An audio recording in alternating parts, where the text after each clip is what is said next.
Hello friends, स्वागत है आप सबका हमारे यूट्यूब चैनल जूलॉजिक्स पे। तो आज की इस क्लास में हम बात करने वाले हैं about fine structure of a gene.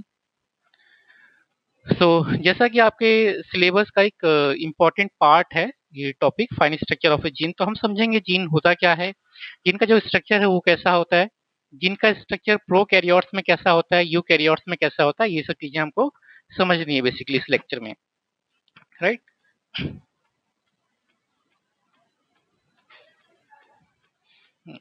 ठीक है, पहले हम बात करेंगे डेफिनेशन ऑफ अ जीन।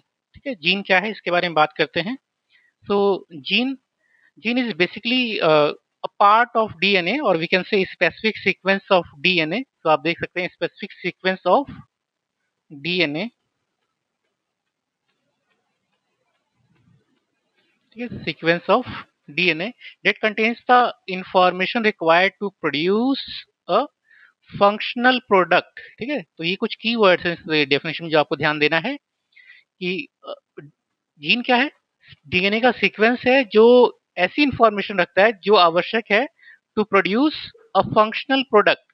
अब ये फंक्शनल प्रोडक्ट क्या हो सकते हैं, they can either be a protein, कोई एक प्रोटीन बनाने के लिए, और अ फंक्शनल आरएनए। ठीक है, फंक्शनल आरएनए मॉलिक्यूल जैसे कि टीआरएनए हो गया आपका, आरआरएनए हो गया और माइक्रो आरएनए हो गया। ठीक है, सो इस तरह के आरएनए बनाने या प्रोटीन बनाने के लिए जो इंफॉर्मेशन चाहिए वो कहाँ प्रेजेंट होती है, that is basically present in a gene, right. तो आप ये इमेज थोड़ा सा देखिए, इमेज पे ध्यान दीजिए। तो ये बच्चों एक सेल है, ठीक है। अब हमको पता है कि सेल के अंदर न्यूक्लियस होता है और न्यूक्लियस के अंदर क्या होते हैं, क्रोमोसोम्स होते हैं। एंड अल्टीमेटली क्रोमोसोम्स जो हैं, ठीक है, जो क्रोमोसोम्स होते हैं they are made up of DNA. Chromosome किसके बने होते हैं, डीएनए के बने होते हैं। और डीएनए के स्पेसिफिक सेगमेंट जो होते हैं they are basically called as gene. ठीक है, तो एक और इसको एग्जांपल लेके समझते हैं।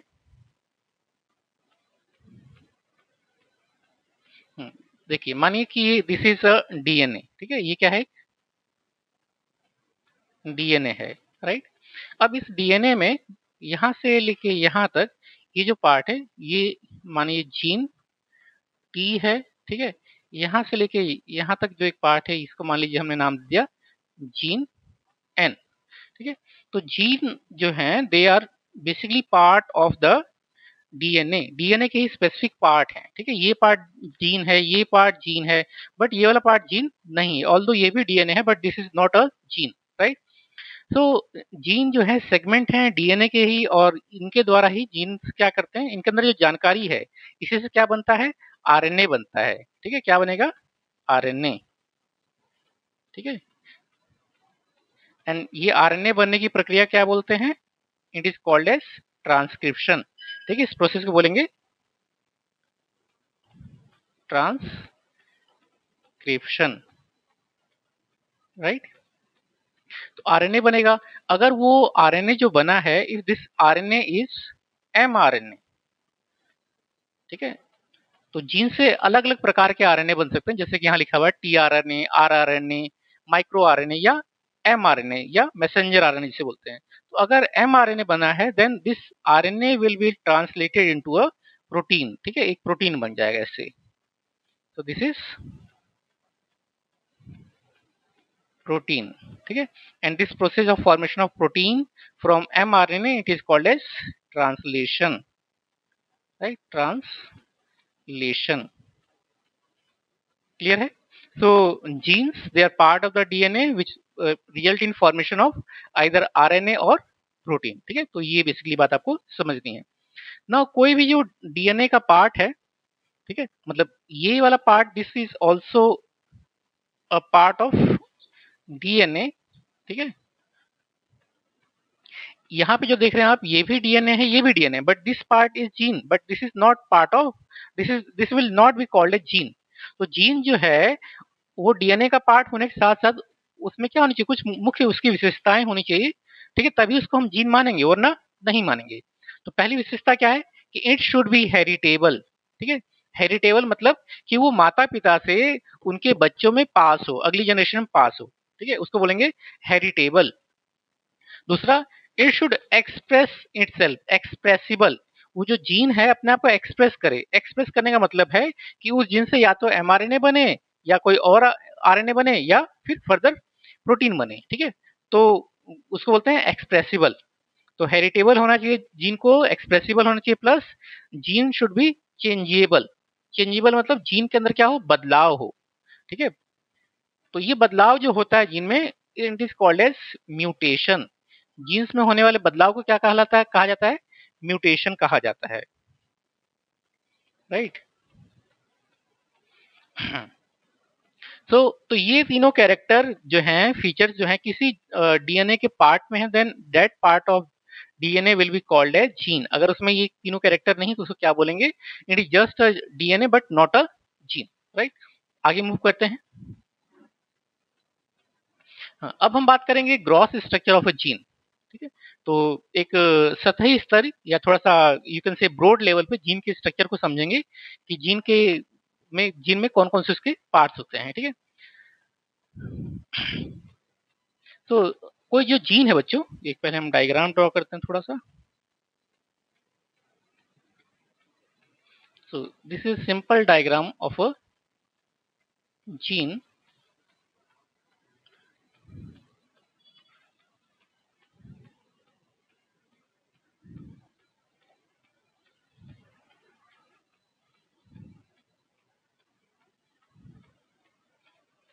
This part at the starting of the gene is called as promoter. Okay, this is called as promoter, and this part at the end of the gene is called as terminator, right? And this part in between the promoter and terminator is called coding or structural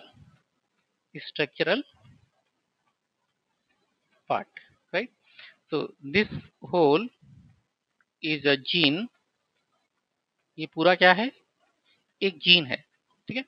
तो structural level पे we can से jeans के अंदर दो component होते हैं, दो parts होते हैं। One is called as regulatory part, ठीक है। तो रेगुलेटरी इसका जो वाई यहाँ पर है, रेगुलेटरी पार्ट, राइट। और दूसरा क्या है, दूसरा इज स्ट्रक्चरल और कोडिंग पार्ट, ठीक है। तो जीन का जो ओवरऑल स्ट्रक्चर इसको दो भागों में बांटा गया है, रेगुलेटरी एंड स्ट्रक्चरल और कोडिंग पार्ट।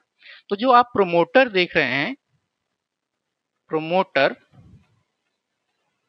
एंड टर्मिनेटर, ठीक है, टर्मिनेटर, ये दोनों जो हैं बच्चों, ये दोनों रेगुलेटरी पार्ट के अंदर आते हैं। रेगुलेटरी पार्ट क्या करेंगे, they will control the process of transcription, control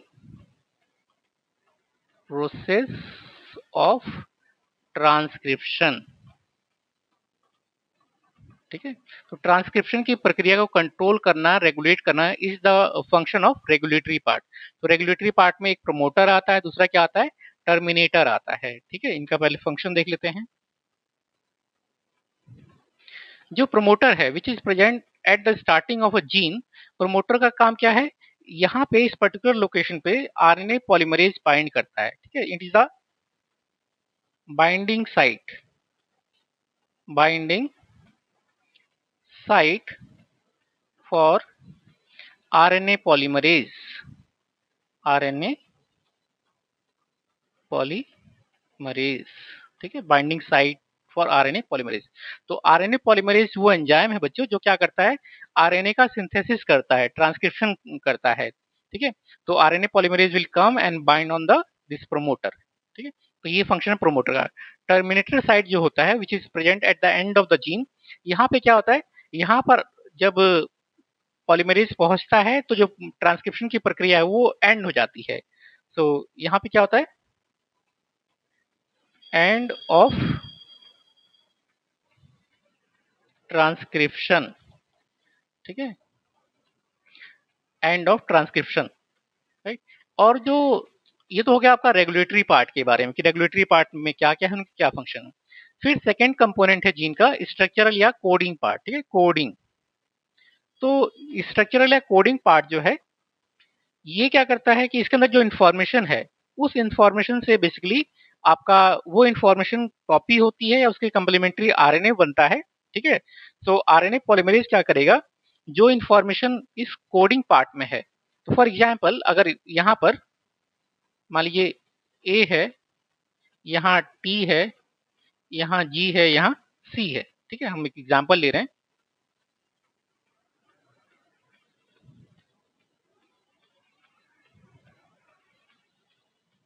ठीक है, तो ये जो आपका कोडिंग पार्ट है इसका क्या होता है, मान लीजिए ट्रांसक्रिप्शन होता है।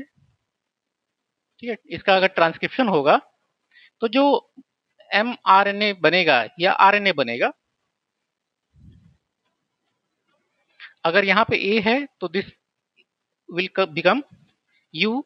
ठीक है, इन आरएनए टी है तो यहाँ पर ए आ जाएगा, जी है तो यहाँ पे सी आएगा, और यहाँ पे सी है तो यहाँ पर जी आएगा। ठीक है, सो दिस इज आरएनए।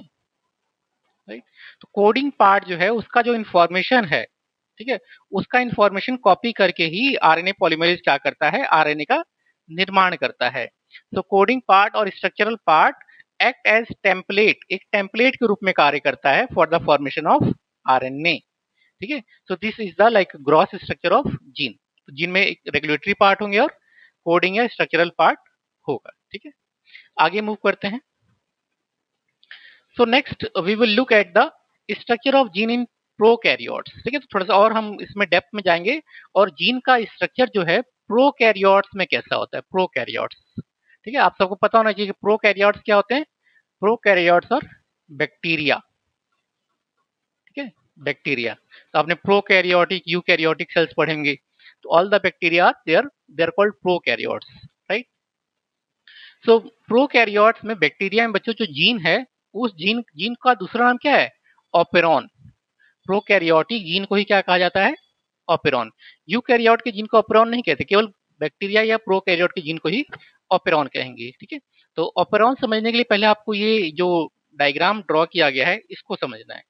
ये जो इमेज आप देख रहे हैं बच्चों, this is image of lac operon. ठीक है, लैक ऑपेरॉन का इमेज है ये, लैक ऑपेरॉन। ये लैक क्या होता है, कोई बताएगा? तो लैक का मतलब था लैक्टोज।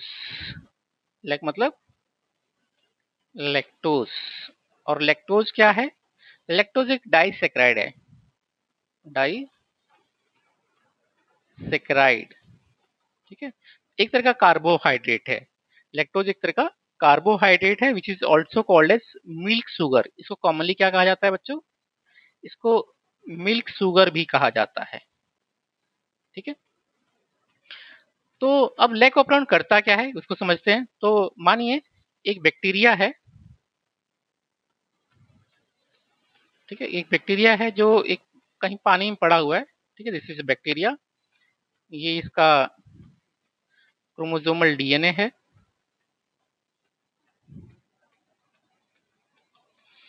और इसके क्रोमोसोमल डीएनए में यहां से यहां तक हम मानते हैं क्या है, ये लैक ऑपेरॉन है, लैक ऑपेरॉन। ठीक है, नाउ अगर ये जो बैक्टीरिया जिस एनवायरनमेंट में है बच्चों, उस एनवायरनमेंट में अगर लैक्टोज प्रेजेंट है, इसको थोड़ा सा लाइट कलर है इसको हटा देते हैं।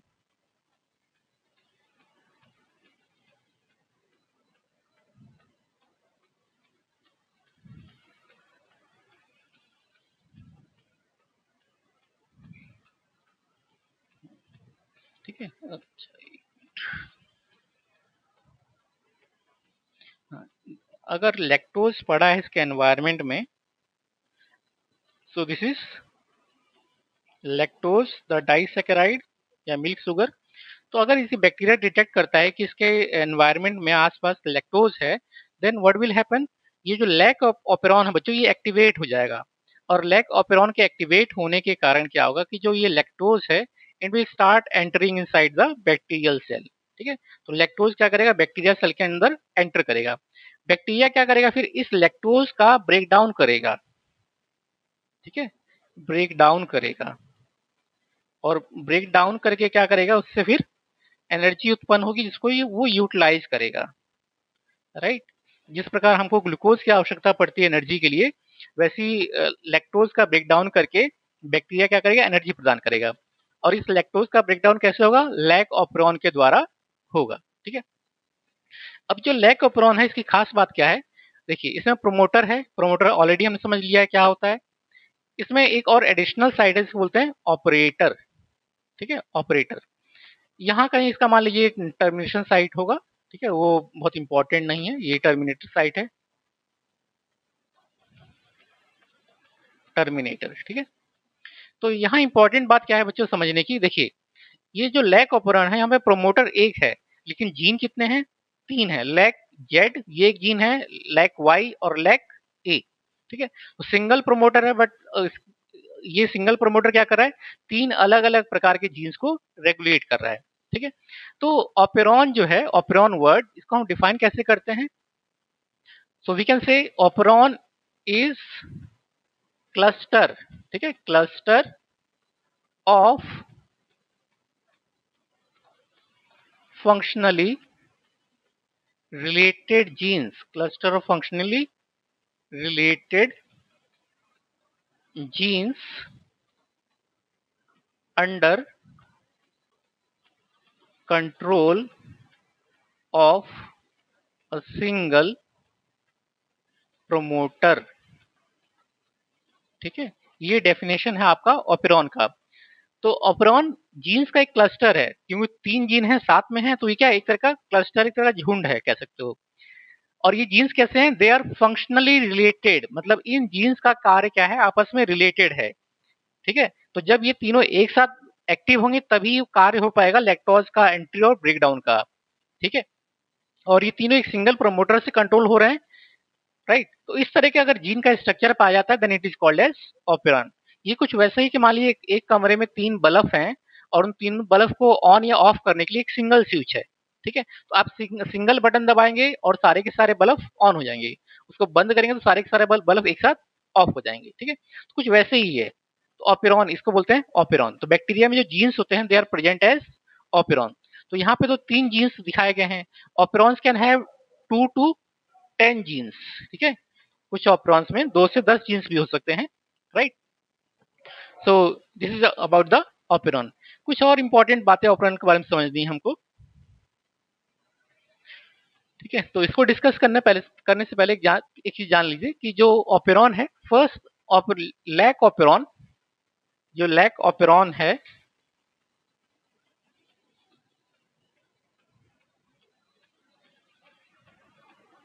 Lack operon was the first operon. ठीक है, first operon to be discovered. तो बैक्टीरिया में पहला ऑपेरॉन जिसकी खोज थी वो लैक ऑपेरॉन ही था, और इसको खोज करने वाले वैज्ञानिकों का नाम था जेकब एंड मुनॉड। ठीक है, तो ये नाम भी आपको ध्यान में रखना है, राइट।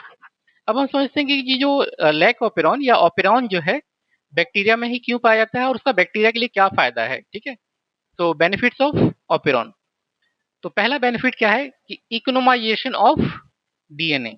ठीक है, ये जो वर्ड इकोनोमाइजेशन का है, इसका मतलब तो कोई चीज जो आपके पास वो सीमित है, किसी सीमित चीज को बहुत एफिशिएंट तरीके से उपयोग करना। ठीक है, तो क्योंकि जो बैक्टीरिया है उसका डीएनए का जो साइज है या क्रोमोसोम का साइज है वो रिलेटिवली बहुत स्मॉल होता है, और उस रिलेटिवली स्मॉल डीएनए में या क्रोमोसोम में उसको बहुत सारे जीन्स को एडजस्ट करना पड़ता है। ठीक है, तो इसके कारण वो क्या करता है कि एक सिंगल प्रोमोटर जो है कई जीन्स को कंट्रोल करता है। आप सोचिए कि हर एक जीन के लिए एक अलग अलग प्रोमोटर होता, तो उससे क्या होता कि अधिक डीएनए की या क्रोमोसोम की आवश्यकता पड़ती। तो ओपेरॉन होने के कारण क्या हो रहा है कि वो कम डीएनए के द्वारा भी कई सारे जीन्स को मतलब आप उसमें एडजस्ट कर ले रहा है, ऑक्यूपाई कर ले रहा है। ठीक है, सेकंड क्या है, इजी जीन कंट्रोल। ऑपेरॉन होने के कारण जो जीन्स का कंट्रोल आसान हो जाता है। जैसे हमने कहा कि आपको कि तीन बल्ब हैं वो एक ही बटन के द्वारा कंट्रोल हो रहे हैं, तो आपको क्या करना पड़ेगा, एक ही बटन दबाएंगे और तीनों बल्ब ऑन या ऑफ हो जाएंगे। वैसे ऑपेरॉन में भी एक सिंगल प्रोमोटर है जो 3 4 5 जीन्स को क्या कर रहा है, कंट्रोल करेगा। तो वो ऑपेरॉन एक बार में तीनों जीन्स को ऑन कर देगा या ऑफ कर देगा, राइट। तो इससे जीन कंट्रोल आसान हो जाता है। Then synchronization of gene expression. Gene expression क्या होता है, सिंक्रोनाइजेशन। सिंक्रोनाइजेशन तालमेल बन जाता है कि एक सिंक्रोनाइज वे में, एक लय में, एक मतलब एक सिंगल तरीके से क्या होते हैं वो एक साथ एक्सप्रेस करते हैं, ठीक है, इसको बोलते हैं synchronization. So these are the benefits of operon. आगे मूव करते हैं। नेक्स्ट हमको बात करना है structure of gene in eukaryotes, ठीक है। तो जो यूकैरियोट्स होते हैं बच्चे, जिसमें आपके सभी, ठीक है, तो आपने 5 किंगडम क्लासिफिकेशन पढ़ा होगा, तो उसमें आप पढ़ते हैं kingdom Monera, protista, fungi, Plantae और एनिमलिया, ठीक है। तो किंगडम मोनेरा जो है इसमें सारे क्या होते हैं, प्रोकैरियोट्स आते हैं, बैक्टीरिया आते हैं। तो मोनेरा को छोड़ के बाकी सारे जो किंगडम्स हैं, ठीक है, प्रोटिस्टा हो गया, फंजाई हो गया, प्लांटी हो गया और एनिमलिया हो गया, इन चारों में आने वाले जो ऑर्गेनिज्म है, ऑल दोज आर यूकैरियोट्स, ठीक है। तो हम समझेंगे यूकैरियोट्स में कैसे जीन का स्ट्रक्चर होता है। तो जिस प्रकार प्रोकैरियोटिक जीन को ऑपेरॉन कहा गया था, वैसे यूकैरियोटिक जीन को क्या कहा जाता है, स्प्लिट जीन्स कहा जाता है। They are called as split genes. Split का मतलब था टुकड़े में टूटना, ठीक है, खंडों में टूटा हुआ। तो हम समझेंगे कि यूकैरियोटिक जीन को स्प्लिट जीन क्यों कहा जाता है, ठीक है। तो आप ये डायग्राम देखिए पहले। तो यहाँ पे देख रहे हैं डायग्राम में कि देर इज प्रोमोटर और एनहांसर, ठीक है, एक रीजन है। This part, you can say this part is the terminator site, ठीक है, and this whole part is the coding और स्ट्रक्चरल पार्ट ऑफ जीन, ठीक है। तो ये पूरा का पूरा पार्ट क्या है, कोडिंग पार्ट है। नाउ यूकैरियोट्स में बच्चों क्या है कि जो कोडिंग पार्ट है, it is split into different fragments, ठीक है। जो कोडिंग पार्ट है अलग अलग यू कैन से भागों में बटा होता है, जिनको हम एक्सॉन्स या इंट्रॉन्स कहते हैं, ठीक है। देखिए एक्सॉन्स, एक्सॉन का मतलब होता है एक्सप्रेसिंग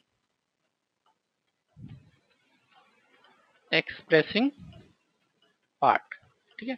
मतलब डीएनए का वो पार्ट जो अपने आप को एक्सप्रेस करे, जिसके अंदर की जानकारी आगे आरएनए में जाए और फर्दर उसके द्वारा प्रोटीन बने, उसको बोलेंगे एक्सॉन। एंड इंट्रॉन है इंटरवेनिंग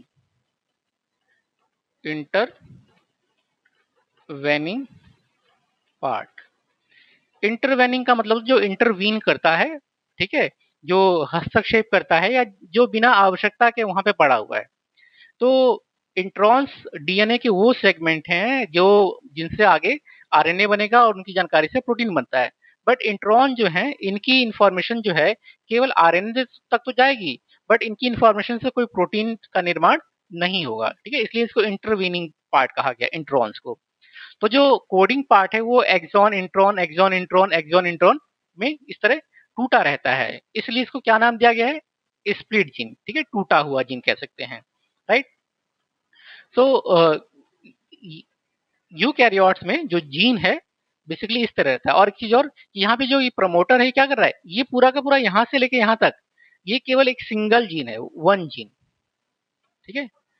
प्रोकैरियोट्स में हमने समझा था कि एक सिंगल प्रोमोटर जो है वो 2 3 4 अलग अलग जीन्स को कंट्रोल कर रहा है, लेकिन यूकैरियोट्स में एक सिंगल प्रोमोटर जो है एक सिंगल जीन को ही कंट्रोल करता है। और उस सिंगल जीन का जो कोडिंग पार्ट है वही क्या है कि एक्सप्रेसिंग और नॉन एक्सप्रेसिंग, ठीक है, तो इंटरवेनिंग या नॉन एक्सप्रेसिंग कह सकते हैं, एक्सॉन इंट्रॉन्स में बटा होता है, इसलिए इनको क्या कहते हैं, स्प्लिट जीन भी कहा जाता है, राइट।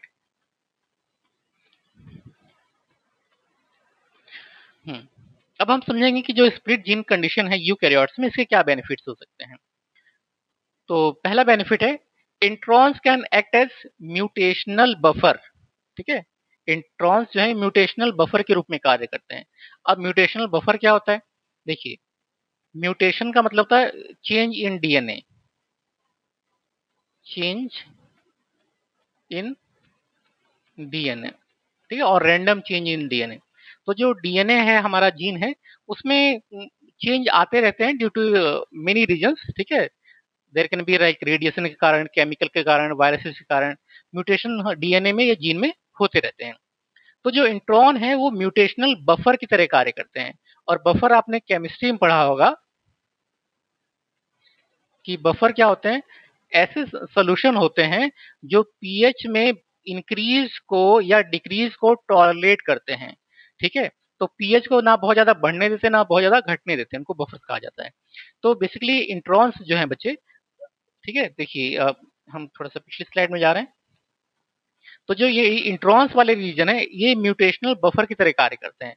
मतलब क्या कि अगर इंट्रॉन के अंदर कोई म्यूटेशन होता है तो उस म्यूटेशन के कारण जो है आगे जाके प्रोटीन अगर कोई बनता है तो उस प्रोटीन में कोई गड़बड़ी की आशंका नहीं रहेगी। ठीक है, जो म्यूटेशन है केवल इंट्रॉन तक सीमित रहेगा, उसका बहुत ज्यादा असर ऑर्गेनिज्म पे नहीं पड़ेगा।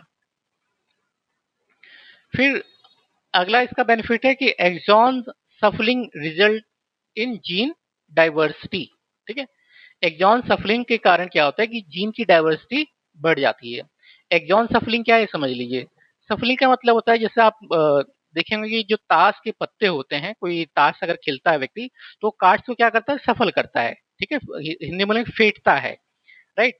तो उस फिटनेस क्या होता है कि वो ताश के पत्ते इधर उधर चले जाते हैं और उसके कारण क्या होता है कि कोई एक पर्टिकुलर कार्ड निकालने की पॉसिबिलिटी घट जाती है। तो वैसे ही एक्सॉन सफलिंग जो है, आप ये जो डायग्राम देख रहे हैं ये डायग्राम आपका एक्सॉन सफलिंग के मैकेनिज्म को दिखाने का प्रयास कर रहा है। ठीक है, आप क्या देख रहे हैं कि एक डीएनए, या आप कह सकते हैं ये भी एक डीएनए है और and this is also one DNA. ठीक है, तो आप कह सकते हैं कि ये किसी डीएनए का कोई एक जीन है, मतलब जीन का सेगमेंट है। This is also a gene segment, this is also gene segment. और ये जो डीएनए है at the time of, you can say meiosis के दौरान there is a process called recombination. Recombination, ठीक है, एक रिकॉम्बिनेशन की प्रक्रिया होती है जिसमें जो होमोलॉगस क्रोमोसोम्स होते हैं, सिस्टर क्रोमेटिड्स होते हैं, यू कैन से। ठीक है, तो वो क्या करते हैं आपस में अपना जो पार्ट्स हैं वो एक्सचेंज करते हैं कि ये वाला जो डीएनए या जीन है या एलील है वो क्या करेगा। आप ये जो पॉइंट देख रहे हैं यहाँ पे क्या हो रहा है, एक्सचेंज हो रहा है, और यहाँ पे भी एक्सचेंज हो रहा है। ये जो कनेक्शन बनते हैं इसे क्या कहा जाता है, कियाज्मा कहा जाता है, कियाज्मा, राइट। तो कियाज्मा फॉर्म होता है, फिर यहाँ पे सेगमेंट टूटते हैं कि येलो वाला पार्ट जो पहले यहाँ था ये यहाँ से ब्रेक होकर कहाँ गया, नीचे वाले पार्ट में आके जुड़ गया, और ब्लू वाला पार्ट जो पहले नीचे था ये यहाँ से टूट के फिर कहाँ गया, ऊपर जाके जुड़ गया। तो this is called as exon shuffling, कि एक्सॉन जो है ये एक्सॉन, येलो वाला एक्सॉन नीचे आ गया और ब्लू वाला ऊपर चला गया। ठीक है, तो इसके कारण क्या होता है कि जो जीन की डाइवर्सिटी है, हमारे जीन की डाइवर्सिटी कई गुना बढ़ जाती है, राइट। एंड थर्ड इसका बेनिफिट है alternate splicing also yielding gene diversity. There is one more mechanism called alternate splicing. तो ये जो डायग्राम देख रहे हैं बच्चों, ये डायग्राम आपका एक्सप्लेन कर रहा है अल्टरनेट स्प्लाइसिंग। देखिए, तो ये जीन है, जीन के अंदर दीज ब्लू वंस, ये ब्लू वाले क्या हैं, दीज आर इंट्रॉन्स। ये ब्लू वाले क्या है, इंट्रॉन। ठीक है, इंट्रॉन है, ये भी इंट्रॉन है, ये भी इंट्रॉन है, ये भी इंट्रॉन है, and this is also intron. And green वाले हैं वो सब क्या है, एक्सॉन है। ठीक है, तो जब एमआरएनए बनता है, ठीक है, तो एमआरएनए बनने के दौरान हमने क्या देखा कि एक्सॉन जो है वो ट्रांसक्राइब हो गए, ट्रांसक्रिप्शन हो गया, और एमआरएनए के अंदर आपके एक्सॉन्स के सीक्वेंस सारे आ गए। ठीक है, अब there is something called as splicing. Splicing मतलब कट करना। एक एंजाइम होता है या प्रोटीन होता है इसको बोलते हैं स्प्लाइसियोसोम। स्प्लाइसियोसोम क्या करता है कि जो एमआरएनए बना है, ठीक है, which is called as primary, primary, कई बार प्राइमरी एमआरएनए भी कह सकते हैं इसको। तो स्प्लाइसियोसोम जो एंजाइम है इस एमआरएनए को डिफरेंट तरीके से कट कर सकता है। तो पहले तरीके से इसने जो कट किया तो उसमें क्या है कि पार्ट 1, पार्ट 2 और पार्ट 3, ये मतलब ये जो बीच वाले पार्ट है इंट्रॉन वाले, इन सबको कट करके निकाल दिया गया। 1 2 3 जो है वो जुड़ गए, और एक हमको आरएनए का एक फॉर्म मिल गया जिसमें 1 2 3 सेगमेंट जो है एक्सॉन से जुड़े हैं। ठीक है, दूसरा तरीका ये क्या कर सकता है स्प्लाइसियोसोम कि 1, 2 और 4, ठीक है, 1, 2 और 4 इनको जोड़ दिया, बाकी क्या है 3 को इससे अलग कर दिया अलॉन्ग विद द इंट्रॉन। तो एक हमको इस रूप में मिल सकता है, ठीक है। तो फाइनली जो आरएनए मिलेगा वो या तो इस रूप में मिल सकता है या इस रूप में मिल सकता है, तो अल्टरनेटिव रूप में मिल सकते हैं, ठीक है। तो इससे बनने वाला जो प्रोटीन होगा कुछ अलग होगा, इससे बनने वाला कुछ अलग होगा, ठीक है। तो इसके कारण सिंगल एक जीन है उसको, उससे हमको दो अलग अलग प्रकार के प्रोटीन अल्टीमेटली या आरएनए मिल जाते हैं। तो इसी को बोलते हैं अल्टरनेट स्प्लाइसिंग, ठीक है। तो अल्टरनेट स्प्लाइसिंग के द्वारा भी क्या होता है, जीन की डाइवर्सिटी अल्टीमेटली बढ़ जाती है, right. So with this we have completed the discussion of this topic fine structure of a gene, ठीक है। तो हमने जीन के स्ट्रक्चर के बारे में जो बेसिक बातें थी वो समझी। अब हम कुछ एमसीक्यू सॉल्व करेंगे जो आपके एग्जाम्स के लिए इंपॉर्टेंट हैं, ठीक है। तो आप कोशिश करिएगा कि जो आपने ये लेक्चर सुना है उसके बाद कोशिश करिएगा कि पहले ये एमसीक्यू का खुद आप जवाब दे पाएं, राइट। बाकी आंसर हम बताएंगे।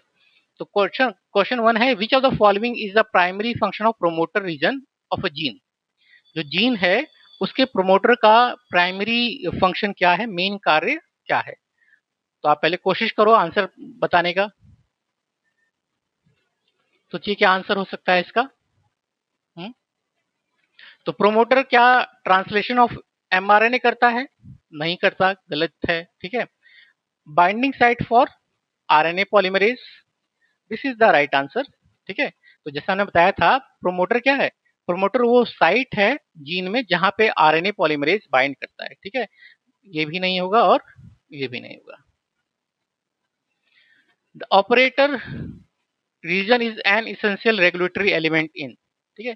जो ऑपरेटर है ये एक इसेंशियल रेगुलेटरी एलिमेंट है किसमें, ठीक है। तो इसको भी हमने बताया है पीछे लेक्चर में। तो क्या ये ह्यूमन जीन में है, क्या ये यूकैरियोटिक जीन में है, क्या ये प्रोकैरियोटिक ऑपरॉन में केवल है, या ये माइटोकॉन्ड्रियल डीएनए में है, ठीक है। So the right answer is this, prokaryotic operon. Operator जो है वो केवल प्रोकैरियोट्स में प्रेजेंट होता है, यूकैरियोट्स में प्रेजेंट नहीं होता है, ठीक है। इसको हम दिखा देते हैं आपको पीछे।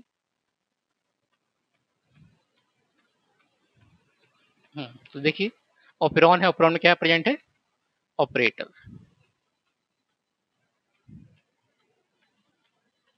अगला क्वेश्चन है आपका विच of the following correctly represents the arrangement of a typical eukaryotic protein coding gene, ठीक है। तो कोई प्रोटीन कोडिंग जीन है यूकैरियोट्स का, तो वहां पे जो उसके पार्ट्स हैं उसका प्रॉपर अरेंजमेंट क्या है ये पूछ रहा है, ठीक है। चार ऑप्शन है, आप इसको ऑप्शंस को पढ़िए और कोशिश करिए आंसर सही बताने का। तो पहला है ए एक्सॉन्स प्रोमोटर इंट्रॉन्स टर्मिनेटर, ठीक है। तो ये एकदम गलत है क्योंकि प्रोमोटर क्या हो गया, इसने बीच में लगा दिया, जबकि प्रोमोटर सबसे स्टार्टिंग में होता है जीन की, ठीक है। So this is wrong option, ठीक है।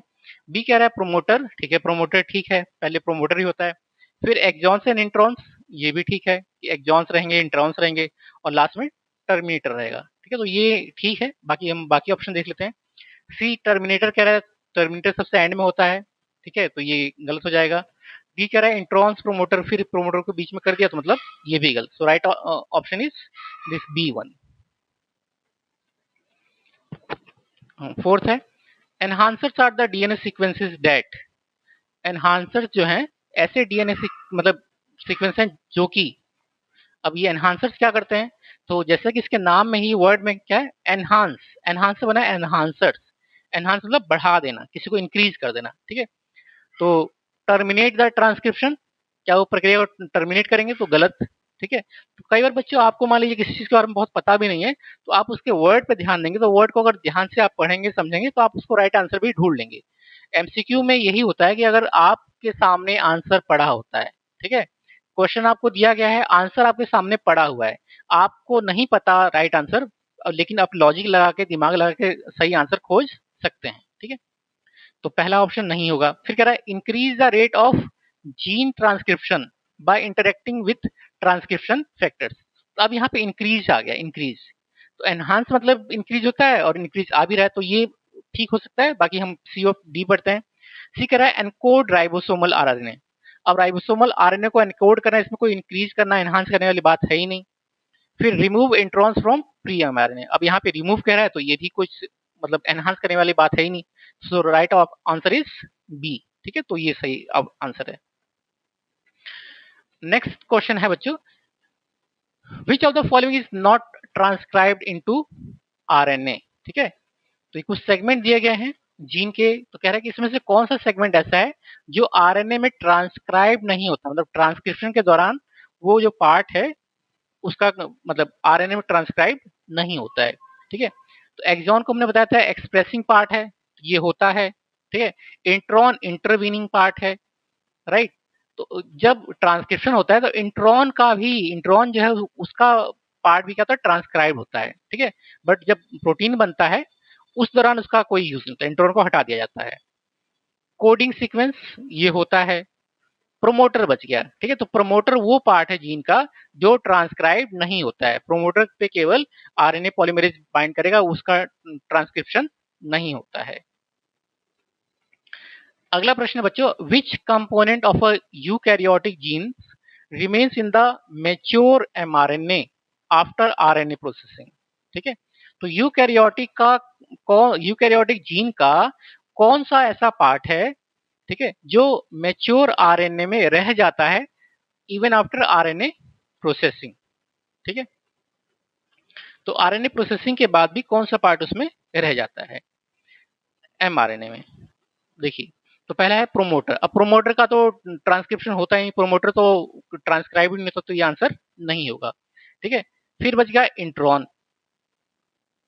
तो एक चीज आपको ध्यान देना बच्चों कि एक जो ये वर्ड है आरएनए प्रोसेसिंग, ठीक है, तो इसको आप थोड़ा सा समझ लीजिए। जब हम पीछे जाएंगे तो आपको हमने हाँ स्प्लाइसिंग समझाया था। तो जो स्प्लाइसिंग है यही बेसिकली क्या है, एक तरह का आरएनए प्रोसेसिंग का एक पार्ट है।